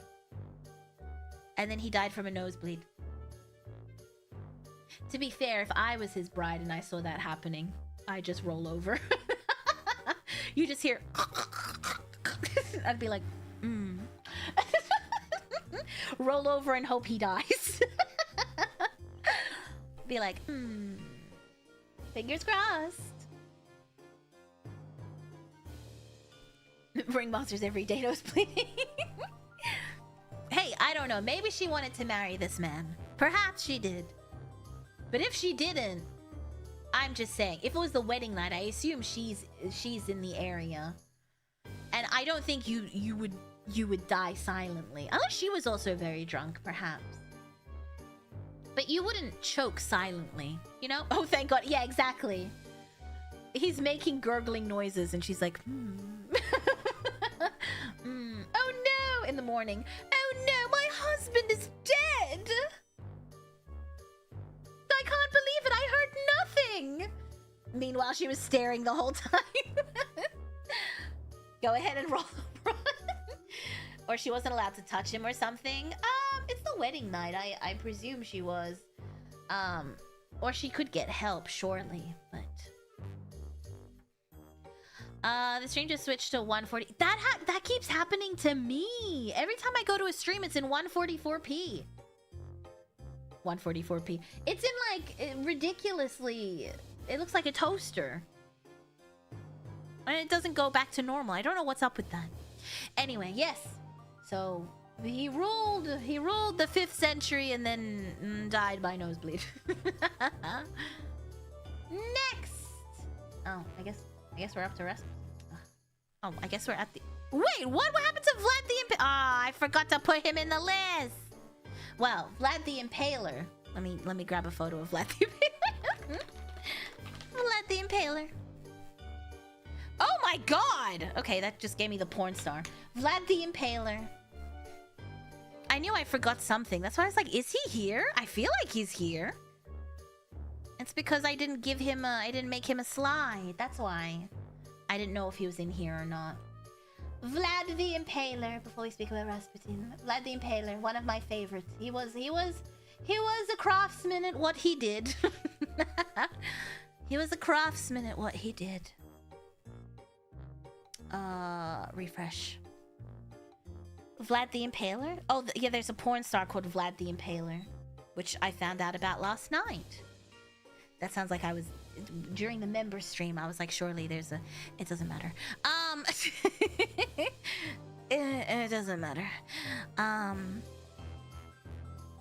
The OG Dracula?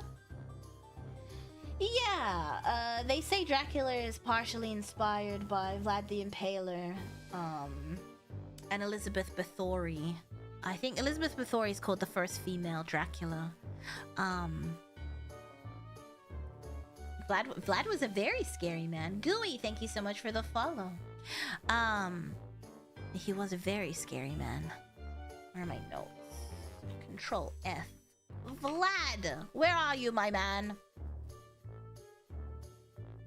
I'm not sure. We don't really know his cause of death.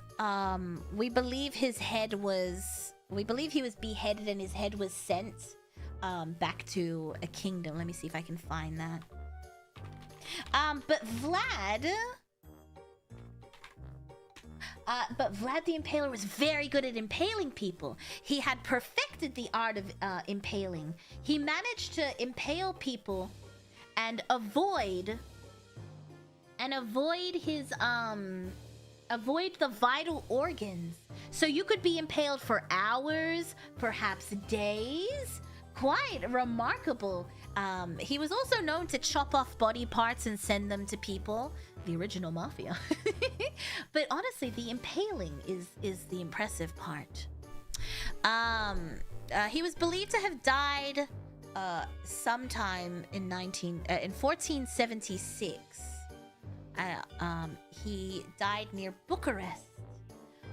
Losing a head would be a cause of death. Yes, for sure. Hi, hello, welcome. His head was set to the Ottoman Sultan as proof of death. Thank you, that's what I was trying to figure out. While his body was reportedly buried by the monks. He was killed during a conflict with the Ottoman forces and his rival at the time, Basarab Lyota. I'm very bad at letters when they have things attached to them. Even in Arabic, oddly enough. There is a theory that he was killed by his own men, which I don't know why. Maybe a misunderstanding of sorts. But generally, they believe he was ambushed by the Ottomans. But yes, he was very good at what he did with the impaling. It's quite impressive. Let me see if I can find an image of this. Vlad the Impaler artwork. Yeah, he was basically a surgeon. He managed to avoid. That's the best part. Do you think he did the impaling, or he taught his people how to do the impaling? You've got to wonder. But they were very good at avoiding all the vital organs so that you could just be impaled for days. Imagine being impaled for days. What a lovely piece of artwork. Oh, I like this. I will share this. A lovely piece of artwork indeed. Nice drawing. 10 out of 10. This is what I imagine it was like. Want to try it, Mira? Impaling someone? It feels like a lot of work. How big was the spike? Well, enough for them to be just there. It wasn't a small spike. Honestly, some days that sounds relaxing. Just being impaled, yeah. He taught his people. That makes sense. How cool. So he basically had the first medical school. He had the first official medical school where he taught you. He literally made Ottomans retreat from the invasion because of impalement. A lot of Turkic soldiers. Yeah. He would mount them and people would see them, and then he would also send body parts back to people. Say if he killed your favorite commander, they would chop off little bits and pieces and send them back to you. Average size pike. Yeah, it's just your regular sized pike looming over the cities. A lot of people did use impalement as a method of death and used it as a deterrent for people to attack them. But he was the only one who kept people alive. Yes. So you'd walk by and be like, "Oh my god, what has he done?" And then you hear like, and you're like, "Oh my god, he's alive!" That's terrifying. That's terrifying. What a terrifying man. Sounds like a nice guy. He did what he had to do. Boys will be boys. Hearing their wailing and moaning would be even more intimidating. Exactly. Especially if it was like a bunch of them. I think there is some art with the road he made for the invading Ottomans. I like this though. I like this sketch. It's quite nice. I also heard he had a temporary... No. Yes. He had the Ottomans leave after arriving in Wallachia and seeing a whole forest of impaled villagers. Isn't that fantastic? Isn't that fantastic? Ah, I love that.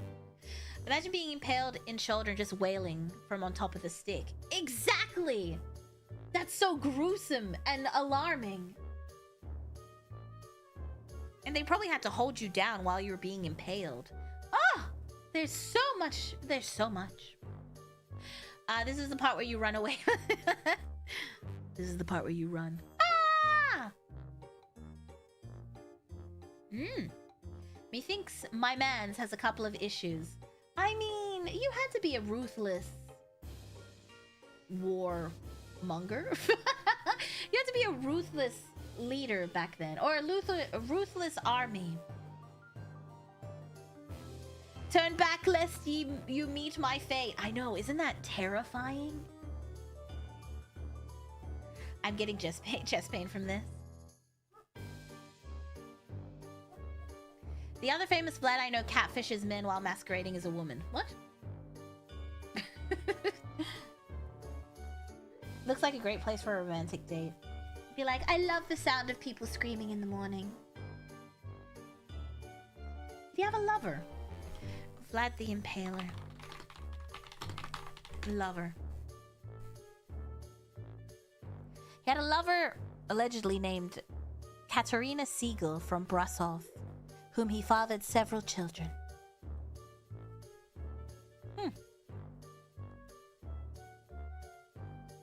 Oh, she was his mistress, even though he was married.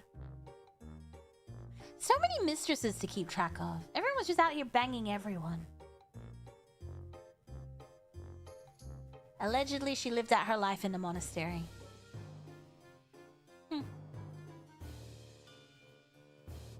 He had an unnamed first wife and a second wife.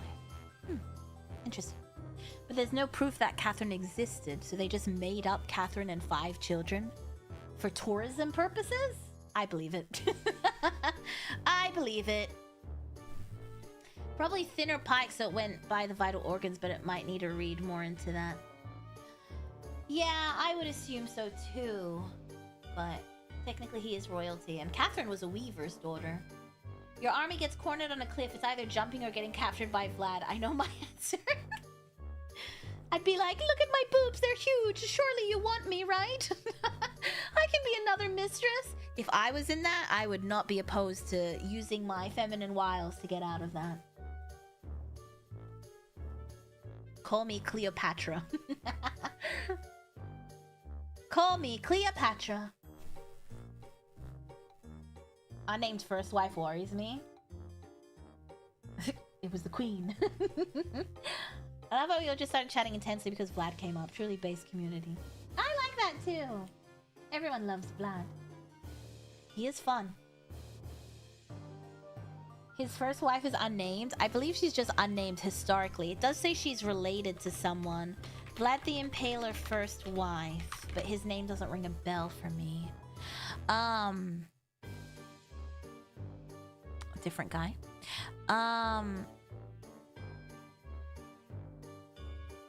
Allegedly, Her name was Anastasia Holzanska, niece of the Polish Queen Sofia. And she jumped from a tower to not be captured by the Turks during their siege of the fortress, which was led by Vlad's brother, Radu the Handsome. Vlad the Impaler, Radu the Handsome. I know which nickname I would rather have. Oh, he's not that handsome. Oh, that's a nice photo of him. Well, painting. Radu the Beautiful. Oh, my. My. Vlad's main lover is revenge and bloodshed. Surprise family beef, apparently. Interesting. The younger brother of Vlad the Impaler, who lived in the Ottoman court and participated in the fall of Constantinople. Constantinople. Interesting. He went on to defeat his older brother, allegedly. I guess.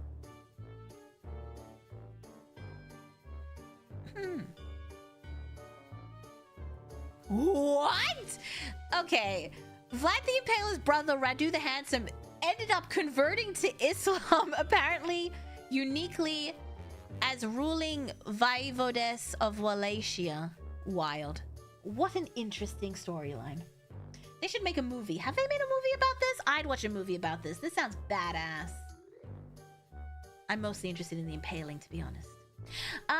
Did he impale his bro? No, his bro killed him. Oh, you mean did Radu the Handsome impale Vlad? No, they beheaded him and sent his head back to the Ottoman Empire as proof. The Sultan. Their forces children military slaves for the Ottoman Sultan. His brother grew to love the empire. Ah, that makes sense. His dad gave them up as part of a peace treaty with the Ottomans. Oh, wild. Funnily enough, Vlad also learned his military knowledge from the Sultan. So he went, got the benefits, and then started an uprising. Interesting. Vivoy. Vivoy? Vivoy? Vivid? Well, that's a porn site. Wasn't even worth the impale. Yeah, I guess it's just a bunch of... Yeah. Oh, well. Oh, anyway, Grigory Rasputin. Grigory Rasputin was a Russian mystic who gained significant influence over the Romanov family. The Romanov family is also quite in... Well, I won't get sidetracked. Particularly Tsarina Alexandra. His presence at court was controversial, with many viewing him as manipulative or dangerous. As you do. If you bring a mystic around, I'm gonna be like, this shit's sus. Especially during the time of political instability in Russia. He kept himself entertained by catching rats and impaling them on miniature sticks. That's cute. I mean, that's psychotic behavior, but that's kind of cute. I like that. I like that fun fact. Rah, rah, Rasputin, lover of the Russian queen. Was sounding kind of suspicious, to say the least. Of course! Of course it would be suspicious. A group of nobles eventually conspired to assassinate him. The commonly told story is dramatic and often repeated. I mean, I think we've all heard this. Rasputin was given food and wine laced with poison, but it had no effect. He was then shot, survived, shot again, beaten, and then finally thrown into an icy river. But many of these points are considered alleged or exaggerated. Modern historical analysis suggests that the poisoning may not have occurred at all, and that Rasputin likely died from the gunshot wounds. The more extreme details were likely added later to make him sound more mythological.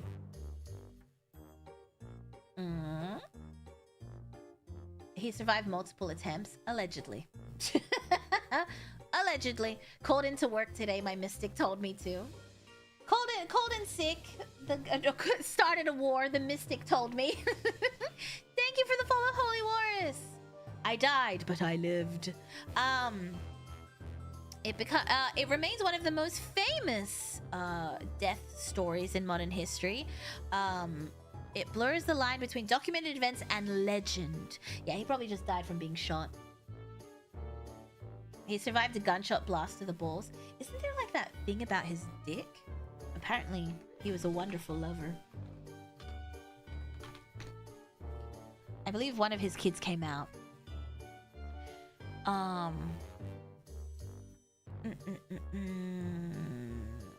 Yeah, there's a penis on display that is reportedly Rasputin's. But we don't think it is. We don't think it is. Apparently it was cut off during an autopsy, allegedly. And apparently it was 13 inches long. And roughly the size of a man's wrist. Some accounts even claim his daughter, Maria Rasputina, knew of its size. When his body was discovered, he had crawled out of the river and died of hypothermia. He didn't even drown. He escaped and only succumbed to the elements. Well, he probably died from the gunshot wounds because he couldn't move. They have that weird specimen that they say is his penis at the museum, but no one really thinks that it is. I like how there's just people posing with this. They're just like, me. Just a photo of me. Just a photo of me with a penis. With a pickled penis. The water is not very clear. It is quite girthy. What?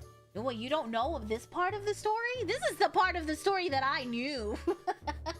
I mean, I knew the other, but this one.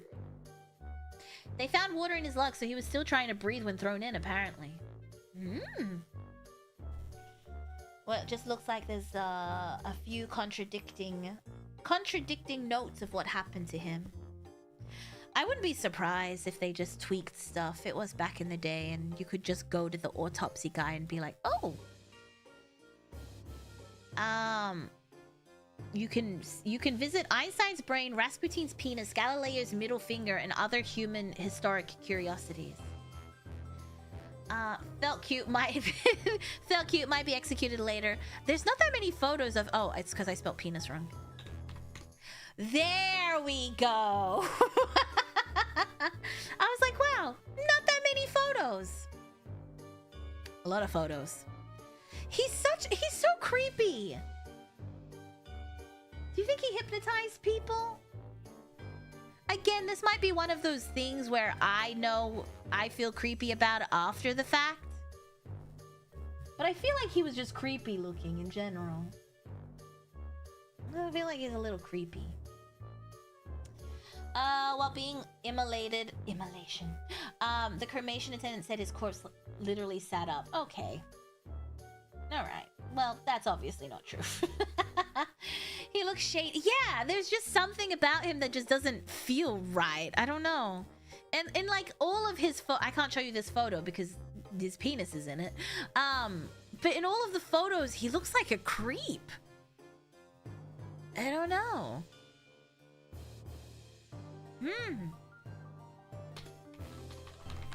He's supposedly the F-boy of the Russian court. Allegedly, yeah.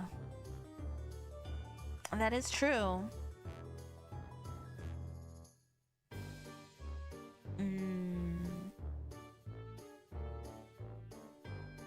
His daughter allegedly discovered the organ in the 1920s in Paris, where a group of Russian women were keeping it as a holy relic to cure impotence.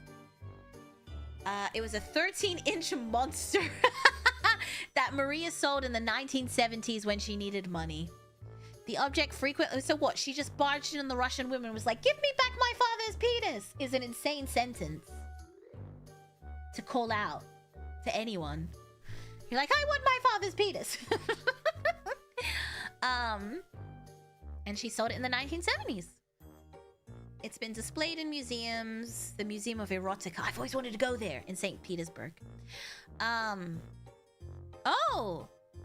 Rasputin's penis is believed by experts and scientists to be a pickled sea cucumber. Oh, this would take us back to the freak shows where they used to make things like this to get people to come view things. Quick, fetch the 13 inches of Papa. Papa should be here. They walk in with his dick in a. It's my dick in a box.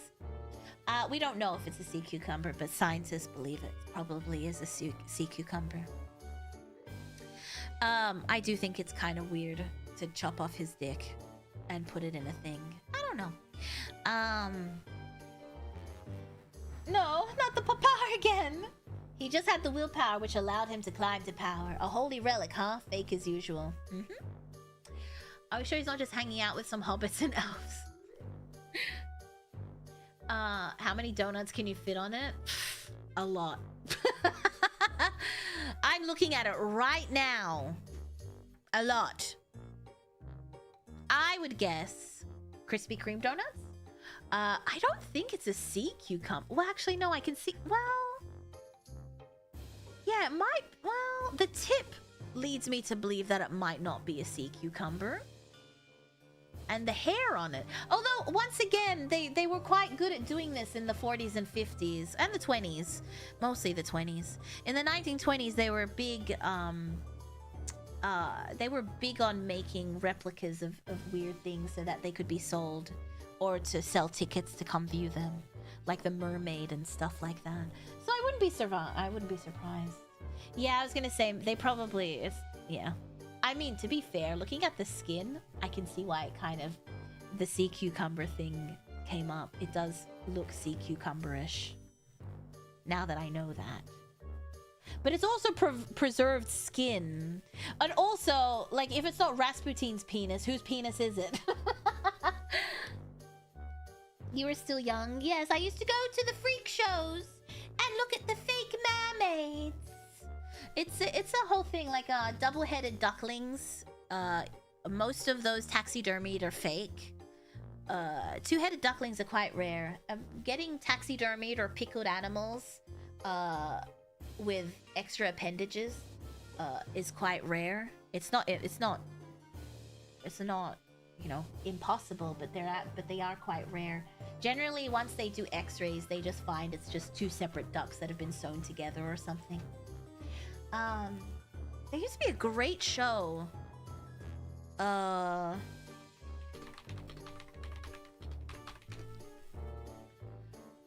it's called Oddities. Oh, it's on Prime Video. I might rewatch it. It's called Oddities, and they used to have a lot of these things come in. I believe their store is called like Obscura or something. And they had like a taxidermy expert and a bunch of experts. And a lot of these would come through like two-headed ducks or a baby in a jar. And then when they would x-ray it or get people to investigate, it would be like paper mache. I think pickling, if you're gonna do that, pickling seems like a good idea. Because, I mean, generally, people aren't gonna unpickle it. Whereas the other one in x-ray is pretty easy to do. But the pickling jars are the ones that...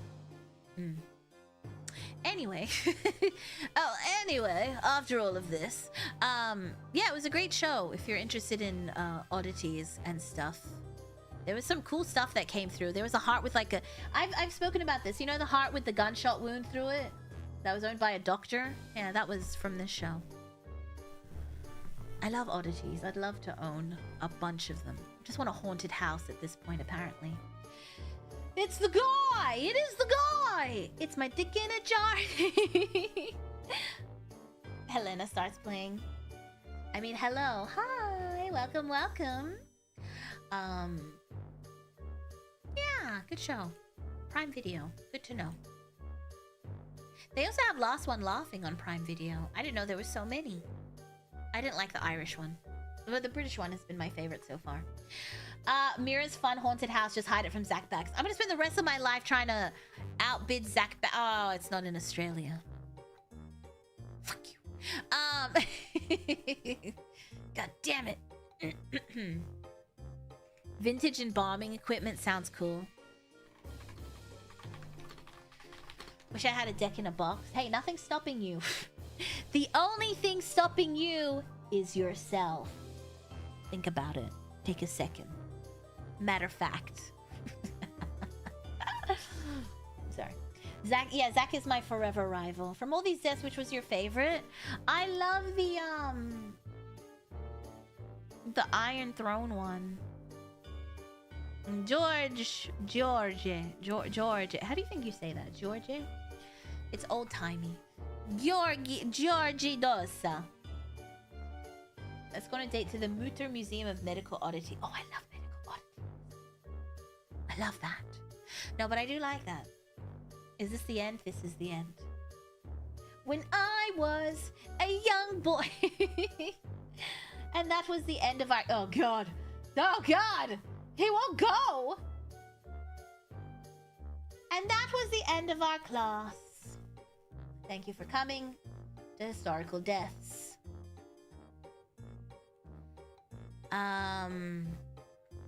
Yeah, that one's my favorite. Yeah, I think so. That one is. A heated throne? That's insane. A heated throne, heated crown, forcing everyone to... It has everything. Burning people alive, cannibalism, trying to overthrow a government. What the fuck? Trying to overthrow the government. You should go to the Ripley's, believe it or not. I'm more inclined to not believe it. Also, didn't they give the Marilyn Monroe dress to Kim Kardashian to destroy? I'm good. Thank you, Flayed, I think. What? Who said that? Not me. Ever heard of Mutter Museum and Museum before? No, I haven't. No, I have not. Sorry, long class. Couldn't hold it. But that one is my favorite. What was your favorite death? What was your favorite death from the ones that we spoke about today specifically? They put him in the hot seat. I like that. I like that. That's a good one. Thanks for the education. You're welcome. Free education. I didn't even charge you. An arm and a leg. For free. I must now find... Oh, wait, what? It's on Channel 9? Alright, I can get it for free on Channel 9, apparently. I was ready to... Oh. Damn, I was... Yeah, I was fully ready to go on a... Oh, there's only one season, though. That's fine. The guy who hanged... the guy with polio... He had a throne account all the way back then. To be honest, Cleopatra's the most tame in the list. I just like Cleopatra's. I like the idea that she was like, I know what they're going to do to my body. And how they're probably going to treat me. And how they're probably going to murder me. Brutally. I might as well take matters into my own hands. I think that's quite nice. Yeah, Virgo, the guy who had polio and made the pulley system. Houdini. Oh, getting punched in the stomach, yeah. Yeah, King Henry shitting himself to death. Attila, oh yeah. The scourge of God. And dies from a blood nose. The guy who Macaulay Culkin'd himself. He home aloned himself. Houdini, because it reminds me of Mira not going to the doctor. Okay, that's... To be fair, yeah, if I got punched in the stomach and I was like, my tummy hurts, I probably wouldn't go to the doctor either. Just have a lot of follow-up curiosity surrounding those two. True. Damn, she was smart. Who? But I like that. The Cleopatra one's nice. I mean, Cleopatra could have her own dark history, to be honest.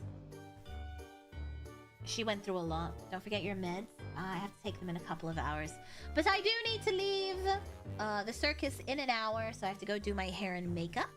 But I will see you tonight if you're around. We are playing Subliminal. Apparently it's a puppy playtime, but the back rooms? I don't know. Apparently. Are you being a good student? Are you being a good student? So I will see you later tonight. We need to clear dark history. I'm working on an ancient Egypt one, so hold tight. Hold tight. No, I like it when you're inside of me. I never said that. I never said that. I don't know what I have never heard that in my life. Thank you, Flayed. But yes. Be good, stay safe, don't do anything I would do. Leave that apple here. I will see you later tonight. Have a wonderful day. Have a wonderful evening. Oh yeah, night class. Sleep well. I love you. Goodbye. It would be inappropriate for your teacher to kiss you, but I'll do it anyway. Mwah, mwah, mwah, mwah, mwah, mwah, mwah, mwah. Right here. Mwah, mwah, mwah, mwah, mwah, mwah, mwah, mwah. Goodbye, goodbye, goodbye. I love you. Bye. Bye. Goodbye. Have a good day. Have a good night. Bye.